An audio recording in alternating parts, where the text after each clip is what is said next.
Welcome to the Google Sites basic tutorial module number 6, where we will look at how you can link Google Docs and other attachments into your Google site. So the first thing we'll talk about is, when would you want to use a Google Doc linked in, and when would you want to use an attachment? What's the difference? Then we'll have a look at the different types of Google Docs that you can embed into a Google site, and the process of selecting the document, the Google Doc that you want to insert, how to adjust the properties, which affects how it will look on the Google site itself, and how to make and use a form on your Google site, and last but not least, how to add an attachment to a Google site. And very last but not least, how to link an attachment so that people can download it off your website.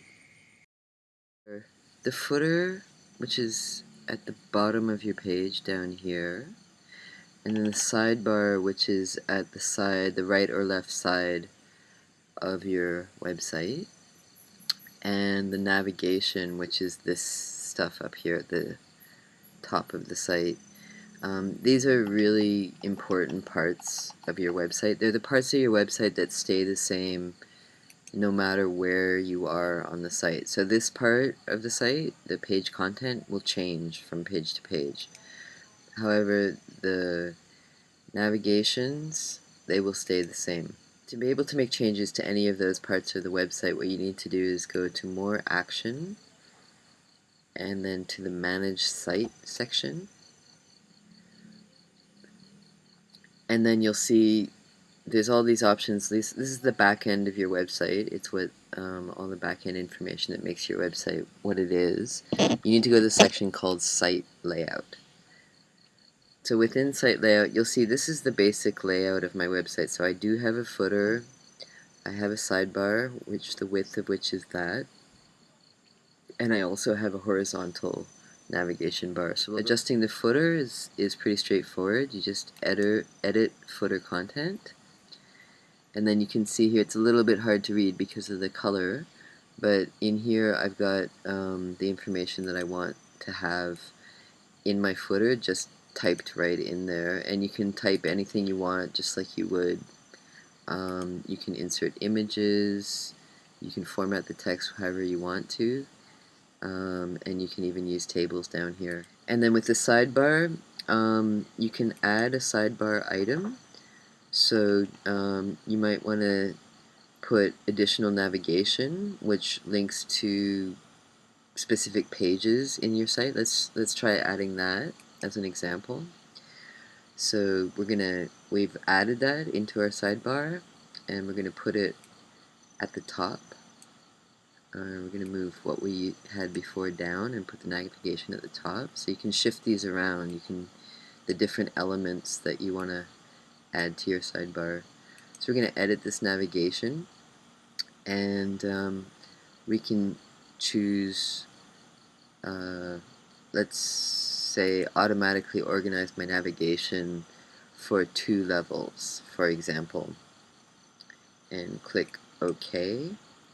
And let's have a look at what that looks like. So we're going to save those changes and go back to our website. And you can see that, boom, all of the pages that are included on our website have been added automatically to the navigation sidebar. So that's just one of the many different things you can put into your sidebar. You just need to have a look at what you need for your page and your website's functionality. Generally speaking, you want to keep your website quite clean and simple. When there's too much stuff in it, it can get quite confusing for the users to use. Now, text just creates a kind of regular text box. So you can, add some text into here, and we're gonna make that nice and big, and center it, and make it bold and red, and then we can really see what it looks like when it's in there. And click OK, save,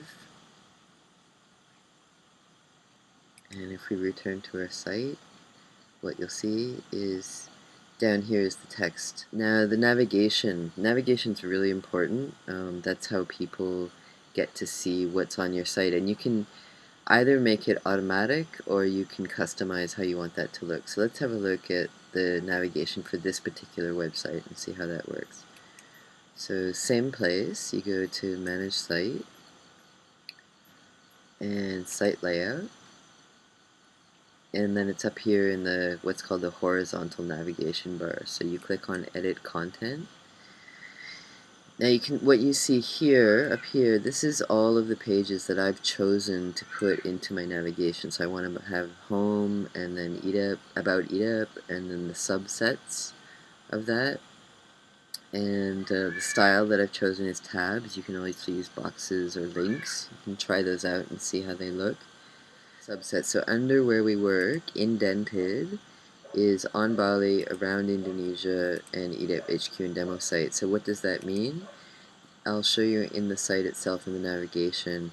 So what that means is when you go into where we work, underneath where we work there's on Bali, around Indonesia, EATUP HQ and demo site.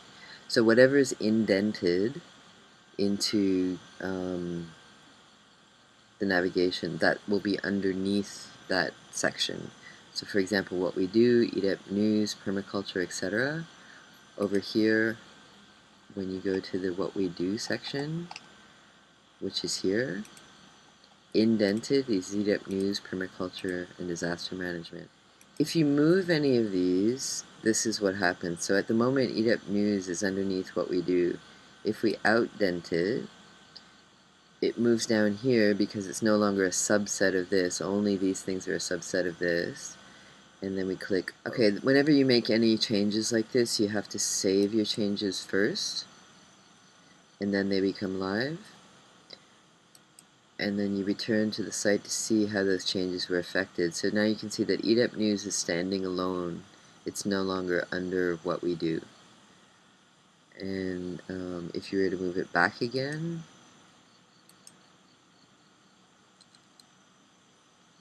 so again under site layout, horizontal navigation bar, what we do, EATUP news, we want to indent that back again, and we want to move it back up to the top of that list of items that are under what we do.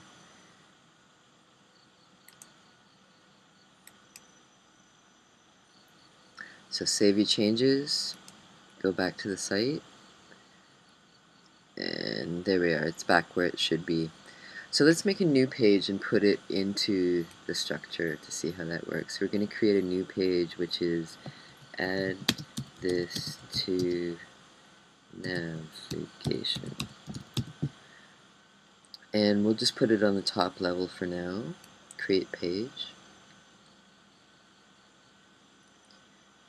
And we'll save that page, even though it doesn't have any content. It's just to show how the menu works.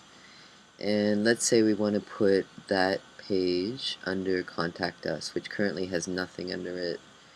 So we go back to More Actions, Manage Site, Site Layout, Horizontal Navigation Bar, and then that page isn't shown here yet because we haven't decided that we want to put it into our navigation.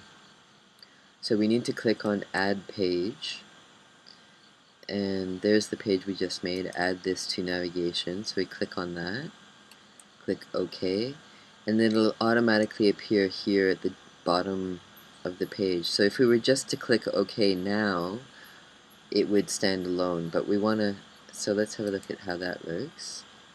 So you've got to save changes, as always, and return to site. And there it is, that's the added this to navigation page that we just made. Yeah? But we want to actually see how we would put that underneath Contact Us as a subset of Contact Us. So back to Manage Site, Site Layout,